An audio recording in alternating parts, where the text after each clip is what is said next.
Hi, I'm Dan. This is Vinyl Fury, and I've probably brought in about 25 records in the last 6 months, and I've made notes for at least 20 of them.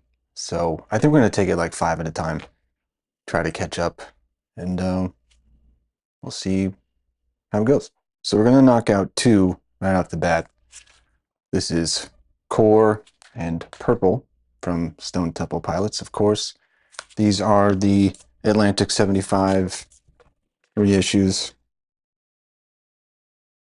mastered from the original analog tape, cut at 45, pressed at Analog Productions. This series has gained a lot of praise, and they're expensive. And I have both of these on vinyl. I have the music on vinyl pressings from 10 plus years ago, and they're good. I remember thinking these sound really good and that I probably wouldn't need anything else. And then they announced these two, and I resisted for a while, and I don't even remember what removed the barrier for me, but I went ahead and got them. They were both in heavy Stoughton type gatefold jackets. Core, at first I wasn't blown away. I was expecting to be, really. I've heard a lot of praise for these and how they sound. The difference in speakers wasn't quite what I was expecting, but headphones was a much better experience. And the impression varies from track to track. Some are more vivid, some are more impressive, distinctive in the difference on this version. Creep stands out to me. It's very dynamic and warm, and the vocal presence of it was really nice. And it's the first record that I played with my shit Valley 3 headphone amp. I have recently gotten that piece, and it's been quite nice with my Sennheiser HD 600 headphones, especially. It's kind of opened them up a bit, and it's not completely necessary, I would say. I've gone back A/B. I do notice a difference.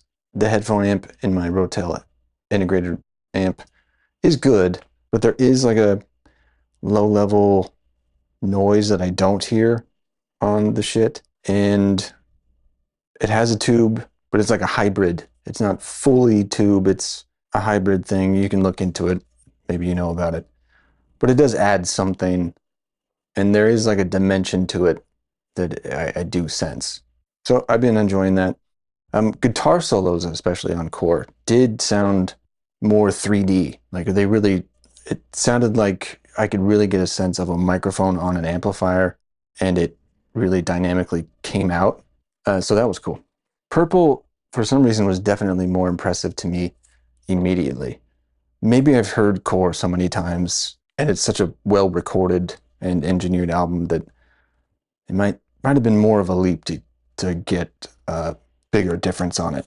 But on Purple, I get the sense that the vocals are kind of floating, and the bass lines are very distinct and easy to follow, and the guitars are very spacious, and even smaller background guitar lines that I didn't really notice before stood out to me. So this one, I would say, is very excellent. And maybe the bigger difference is the music on vinyl pressing is a single LP. Core is a double, but it has an etched D side, so that may help in the difference. It's a double LP and it's cut at 45, so there's just more room to show off, I guess. Both of them are really great.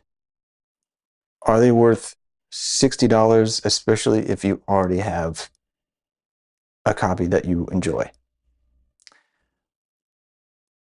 I would hesitate to say yes. If you don't have them, they are definitely the versions to have. The difference above the music on vinyl, which I've heard, I used to have a pressing of Core. It came out on Record Store Day probably 11 years ago, which is on one LP, and it was very compressed to me, and it wasn't impressive. I got rid of that.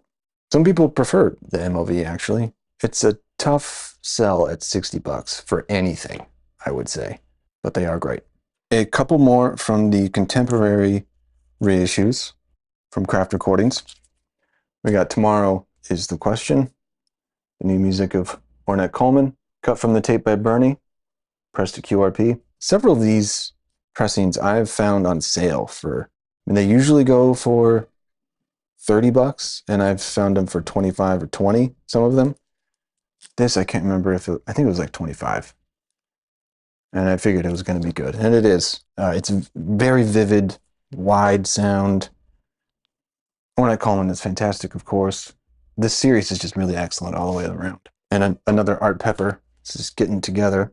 Another great reissue. Sounds fantastic, very lively and realistic. A couple of years ago, I had no Art Pepper, and now this is the fourth I have. Probably good at this point. I mean, these are reasonable for what they are. I mean, they're really fantastic editions of these records. I don't know if I need to spend any more money on these, but when I saw this was coming out, I figured, yeah, I'll probably get that one too. But yeah, excellent pressings from this series. And lastly is a record I never thought I would have any physical copy of. Certainly not on vinyl. It was kind of a surprise release. This is the Don Fury sessions from Glassjaw. These are from about 1998, before their first full album was released. And I have heard these recordings for 25 years. I found them on, it was probably Napster. I believe they were ripped from the cassette produced from this session. And more than half of it is demos of what ends up on Everything You Ever Wanted to Know About Silence, that first record. And then the rest are songs that I've known for a long time, and I've had these recordings in my head of them. And there might even be alternate versions or different rips of that tape, because I have at least 2 different Don Fury sessions in my MP3 collection that are somewhat different. But they decided to make an official release of it. Don Fury mastered this in 2024. It definitely sounds much better. I always enjoyed these recordings. They were definitely demos, but they sounded good to me. And the versions of the songs that you're familiar with from the record have a different quality to them that I enjoy. But yeah, it's cool that this actually exists now. It's on a yellow vinyl, which is definitely not showing up properly on the camera. It's more of a neon yellow, and it's looking more, to me, it's looking more like mustardy here. Not sure what's up with that. I'm going to insert with studio notes and a write-up on these sessions and how they came to be, etc. And I was not going to buy this for myself. I thought it was a little bit too expensive. And although I thought it was very cool, I thought, well, at some point I just gotta not buy everything anymore, you know? But my very sweet girlfriend decided to get it for me for Christmas. So now I have it, and it's awesome. All right, that's it for today. Until next time, thanks for watching. Enjoy your music.